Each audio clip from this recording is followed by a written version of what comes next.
कि दुनिया का सबसे बड़ा चोर कौन?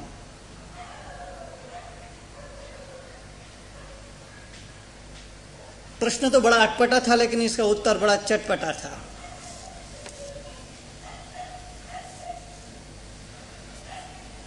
आनंद यात्रा में मैंने पूछा कि बताओ दुनिया का सबसे बड़ा चोर कौन?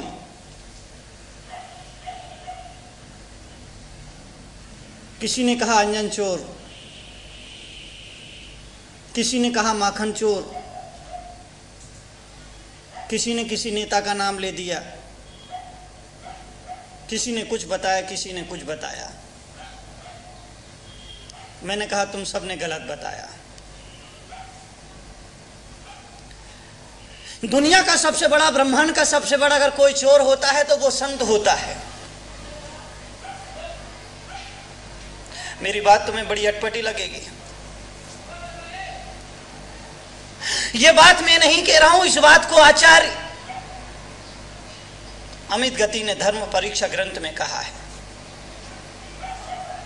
उन्होंने कहा कि जो संत होता है, जो मुनि होता है, वो दुनिया का सबसे बड़ा चोर होता है। जिज्ञासु ने प्रश्न किया कि भगवान, मुनि तो अचोर महाव्रत के धारी होते हैं, मुनियों के 5 महाव्रत हुआ करते हैं, उन 5 महाव्रतों में एक अचोर महाव्रत भी हुआ करता है, जिसका मतलब होता है कि बिना दी हुई, बिना ली हुई, पड़ी हुई, गिरी हुई, भूली हुई चीज को वो लेते नहीं हैं, स्वीकार नहीं करते हैं, उसको हाथ भी नहीं लगाया करते हैं। फिर आपने ये कैसे कह दिया कि मुनि चोर है? अचोर महाव्रत के धारी को मुनि को चोर कहना, यह बात समझ में नहीं आती। यह बात हमारी समझ से परे है, इसलिए आप इसका स्पष्टीकरण करें। आप इसका मतलब बताएं कि आप क्या कहना चाहते हैं, आप क्या समझाना चाहते हैं। मुनि चोर कैसे और चोर है तो मुनि कैसे? आचार्य अमित गति ने कहा ठीक कहते हो तुम, लेकिन मैं भी ठीक कह रहा हूं। मैं इसलिए ठीक कह रहा हूं कि मुनि चोर होता है, संत चोर होता है, लेकिन उसका बुनियादी फर्क केवल इतना है कि संत जो चोर होता है वो लोगों के चित्त को चुराता है, वो लोगों के वित्त को नहीं चुराता है, वो लोगों के चित्त को चुराता है, तो वो चित्त चोर होता है, इसलिए वो चोर है। मुनि वित्त नहीं चुराता है, वो चित्त चुराता है। लोगों के बीच में जाता है, धर्म की, सत्संग की, प्रभु की चर्चा करता है, वार्ता करता है, जीवन की, अध्यात्म की, आत्मा की, परमात्मा की कथा करता है, उन लोगों के चित्त को चुरा लेता है और चुरा करके आगे बढ़ जाया करता है। यही कारण है कि फिर लोग संतों के पीछे पीछे भागते हैं, फिर लोग मुनियों के पीछे पीछे भागते हैं। अरे संत आता है, रुकता है और चला जाया करता है। संत के जीवन की यही एक चर्या होती है, मुनि के जीवन की एक यही चर्या होती है कि जिस तरह से बहता हुआ पानी हमेशा शुद्ध और निर्मल बना होता है, इसी तरह से चलता हुआ संत हमेशा शुद्ध और पवित्र होता है। पानी अगर एक जगह थम जाता है तो वो सड़ जाता है, और सड़ने के बाद पर्यावरण को दूषित करने लग जाता है, गंदगी फैलाने लगता है, वहां के वातावरण को बिगाड़ दिया करता है। इसलिए कहता है कि बहता हुआ पानी शुद्ध माना जाता है और चलता हुआ संत शुद्ध माना जाता है। संत जब एक जगह रुक जाता है, संत अपने पैरों को गति नहीं, स्थिरता दे देता है, तो संत के जीवन में कई विकार आ जाते हैं, कई विकृतियां आ जाती है, कई समारंभ बढ़ जाता है, परिग्रह और परिचय बढ़ जाता है, मन की चंचलता बढ़ जाती है, साधना में विघ्न आता है, साधना में अंतराय पड़ जाता है। इसीलिए भगवान महावीर ने कहा है कि दिगंबर जैन मुनि के लिए कहा है कि वो कहीं पर अपना आश्रम ना बनाए, कहीं पर अपना मठ ना बनाए, कहीं पर अपना रहने के लिए एक निश्चित मकान ना बनाए। अरे हमेशा ही चलता रहे, बढ़ता रहे, कभी इस गांव में, कभी उस नगर में, कभी इस शहर में, कभी इधर कभी उधर, हमेशा ही बढ़ता रहना चाहिए, हमेशा ही चलता रहना चाहिए। मुनि कौन? महावीर के सामने एक प्रश्न पूछा गया भगवान महावीर से। इंद्रभूति गौतम ने पूछा कि बनते मुनि कौन? महावीर बोले कि जिसका मन स्थिर है पर जिसके पैर स्थिर नहीं है वो मुनि है। यानी जो मन से टिक गया है लेकिन पैरों से नहीं टिका वो मुनि होता है। अरे मुनि मन से तो स्थिर होता है, मुनि मन से तो टिक जाता है, लेकिन पैर उसके हमेशा गतिशील हुआ करते हैं, पैर उसके निरंतर आगे बढ़ते हुए हुआ करते हैं, पैर उसके कभी स्थिर नहीं होते हैं। तो जिसका मन टिक गया पर जिसके पैर नहीं टिके, जिसके चरण नहीं टिके, वो मुनि हुआ करता है, वो संत हुआ करता है। इसलिए मैंने कहा बहता हुआ जल शुद्ध होता है, और चलता हुआ संत शुद्ध होता है। मुनि 4 माह के अलावा किसी नगर में 4 महीने से ज्यादा नहीं रुकते हैं। चातुर्मास के अलावा 4 महीने से ज्यादा नहीं रुकते हैं। 4 माह के बाद वहां से आगे बढ़ जाया करते हैं। इसीलिए जाते हुए संत को रोकना नहीं चाहिए, जाते हुए संत के मार्ग में बाधा खड़ी नहीं करना चाहिए, जाते हुए मुनि को रुकने के लिए नहीं कहना चाहिए। क्यों? जैनों का संविधान बनाते हुए आचार्य जैन सेन ने आदि पुराण में लिखा, आगतम स्वागतम कुर्यात। अगर संत मुनि आचार नगर में आ रहा है उसका स्वागत करिए।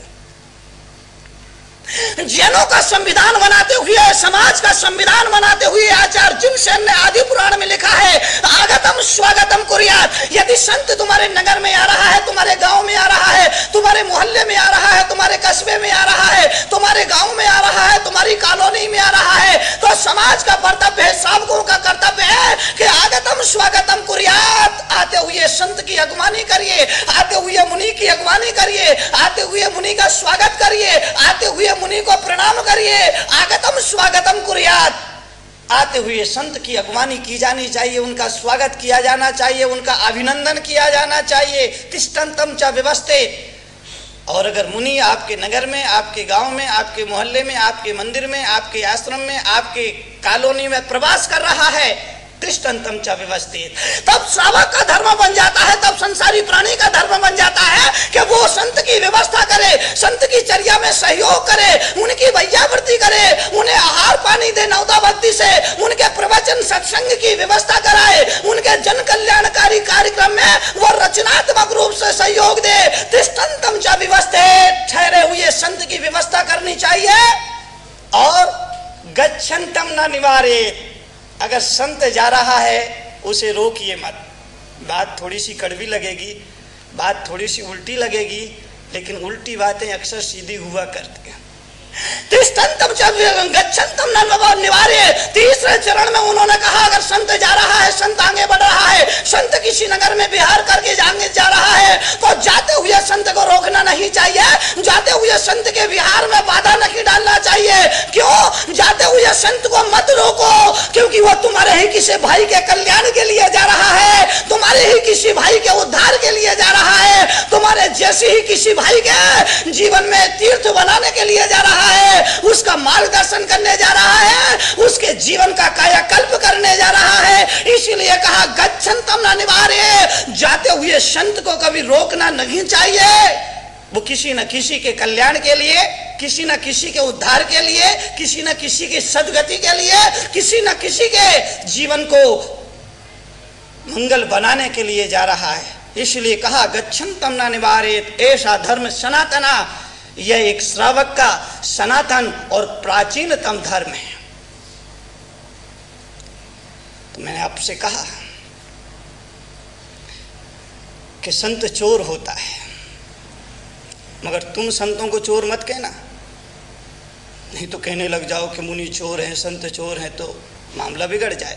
संत चोर है, एक आध्यात्मिक पक्ष का उसका विवेचना की जा रही है, एक आध्यात्मिक नजरिए से देखा जा रहा है। अरे वित्त चुराने वाला तो चोर हुआ करता है, लेकिन संत तुम्हारा वित्त नहीं चुराता है, रुपया पैसा नहीं चुराता है, सोना चांदी नहीं चुराता है, जमीन जायदाद नहीं चुराता है, वो केवल तुम्हारा चित्त चुराता है। और जब श्रावक का चित्त चुरा लिया जाता है तो वो श्रावक मुनि के पीछे पीछे भागा करता है, वो संत के पीछे पीछे भागा करता है, वो सदगुरु के पीछे पीछे भागा करता है, वो प्रभु के पीछे पीछे भागा करता है। अरे प्रभु ने जिसका चित्त चुरा लिया है वो प्रभु का दीवाना हो जाया करता है, वो प्रभु का भक्त और शिष्य हो जाया करता है। इसलिए सुबह उठता है, प्रभु की तरफ भागता है, रात में अगर नींद खुल जाती है तो फिर प्रभु के स्मरण में खो जाया करता है, क्योंकि उसका चित्त चुरा लिया गया है।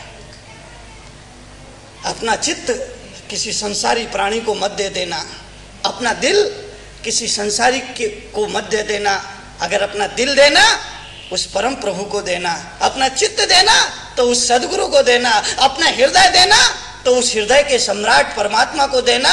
तुम्हारा कायाकल्प हो जाएगा, तुम्हारा जीवन का उद्धार हो